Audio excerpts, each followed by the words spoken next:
Hi everyone, my name is Sam and welcome back to Sam's Corner on the channel The Reading Vibes. In today's video, we'll be reviewing a book called Rotten Tommy from the indie author David Sodergren. For a warning, there will be a minor spoiler in this video this time around, but I'll put a timestamp below. So here is a quick synopsis of the book in my narration voice. Keep the door locked night and day. It's been 40 years since Becky Sharp's mother vanished without a trace. Becky has given up all hope of finding her until she makes a strange discovery that may hold the key to solving her mother's disappearance. 3 unmarked videotapes hidden in the wall of her childhood home. And as Becky watches the tapes, she finds herself drawn to a horrific mystery far greater than she could possibly have imagined. For Becky has unwillingly summoned a long-forgotten nightmare. A creature that threatens the lives and sanity of all around her. Rotten Tommy has come to play, and nothing on earth can sate his diabolical bloodlust. It's a very short read, only 281 pages. If you like movies like Freddy Krueger or those 80s horror films with the over-the-top kills, I think this book is right up your alley. I will give a trigger warning for this book because there is a DV scene in here. It's a short scene, but I think it can be triggering to others. So if you do decide to read this book, in my Kindle, it was on the pages of 72 to 73. You could skip over that scene. You're not going to miss a major plot line or anything. So let's get into these characters. The main character of this book is Becky. She is a unique character, and I do enjoy that the author wrote this type of character. I will get more into that in the mini spoilers because I want to have a discussion about it.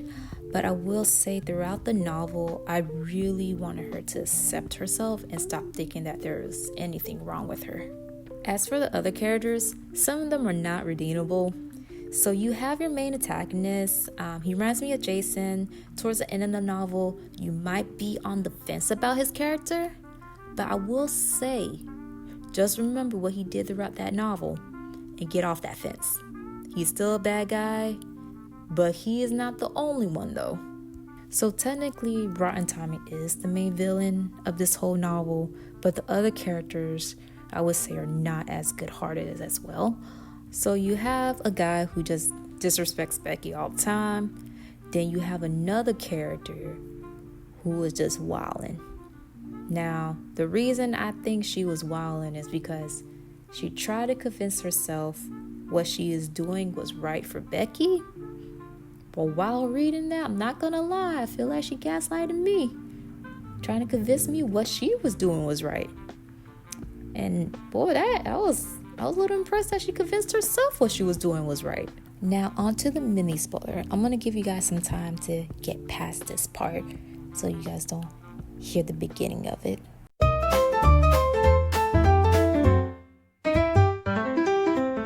Here's the mini spoiler. Becky's autistic. It doesn't say it in the synopsis of the book, but it does reveal it in the first part of the novel. Before it was revealed though, I really thought Becky was just a very nervous person. Some of the things she would do would be like taking the bus early in the morning to avoid people. Practice what she'll say to others during casual talks, and also avoiding situations with other people. Once it's revealed that she is autistic, the author does go more into her character. For instance, she loves penguins. So she has like a fluffy penguin companion throughout the novel, and she has like an obsession with Jason Statham. I'll be honest, I did chuckle at that point because like I ain't heard about this guy in years. And I was like, Jason Statham, the guy from the Transporter? What? Now, throughout the novel, she tries to understand why people don't accept her, and she tries to change herself to be more quote-unquote normal. And that kind of made me feel more empathetic towards her character because as a reader, you're reading this and you're just like, there's nothing wrong with you. It's just the people around you. Like, you're perfectly fine the way you are. And it's kind of sad because she thinks the whole world hates her. But if the people that you care about around you constantly bring you down and stuff like that, of course you would think the whole world hates you because the people you care about are your world. There are two passages I also want to touch upon that talks about autism in general. The first one being how autism is portrayed in media. In this passage, it occurs on page 235 in my Kindle. It states, "She wasn't the useful type of autistic person seen in Hollywood movies. A solvent genius who performed complicated mathematical equations in her head or who could hack into the Pentagon on a whim. No, she came armed with a truckload of facts about Jason Statham and penguins and the ability to recite every word of the Lord of the Rings films, theatrical and extended versions, by heart."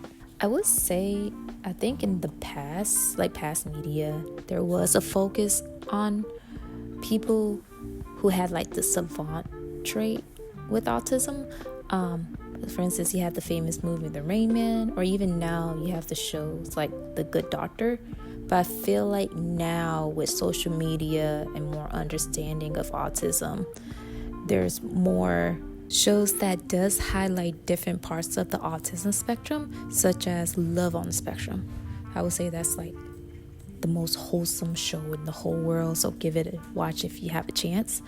But you also have shows such as Atypical that's also on Netflix. The second passage I wanted to discuss is about the issues of late diagnosing women with autism and the implications from that. I don't think I met an autistic woman before. Oh, you have. We're just better at hiding it, masking it, we call it.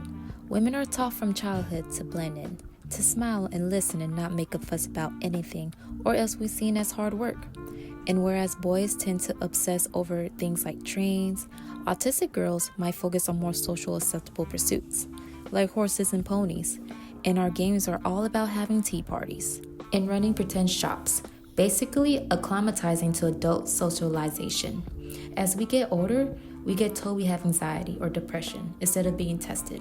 Like everything, there's a male bias, so women and girls slip through the cracks, living their lives in quiet confusion without ever knowing why. After reading this book, I did some research to understand more about this type of situation or this type of issue.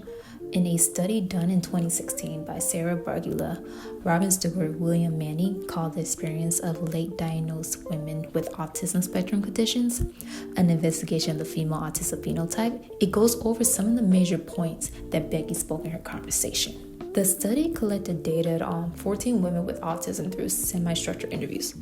And while reading it, one of the proposed explanations on why women are diagnosed so late is because their signs of autism does not fit with the ASC criteria, which is more geared towards the male signs of autism. Like for example, like in the passage, Becky stated that they're good at masking it. And in the article, it talked about how young girls try to mask their autistic traits. And if they are diagnosed at a young age, most of the time it's because they have more of the severe autistic symptoms. In addition, in the pretend to be normal section of the interview, they asked the participants, how did they pretend to be normal? How did they mask? And it dives in deep into that. And I thought that was pretty eye-opening. For instance, participant 9 stated, I honed something of a persona, which was kind of a bubbly, vivacious, and maybe a bit dim, because it had nothing to say other than adult novels. So I cultivated an image, I suppose, that I brought out to social situations. As my partner's girlfriend, that was not me. Honestly, the study was pretty interesting to read, but I think I wouldn't have researched more about this topic if it wasn't for the author writing this type of character in his novel. So I wanted to give a shout out to David for writing this character, because it did make me want to learn more about this and more about autism in women. I also do like how the author do acknowledge that the character Becky isn't a definite representation of autism, and that some of her traits might not resonate with readers at all.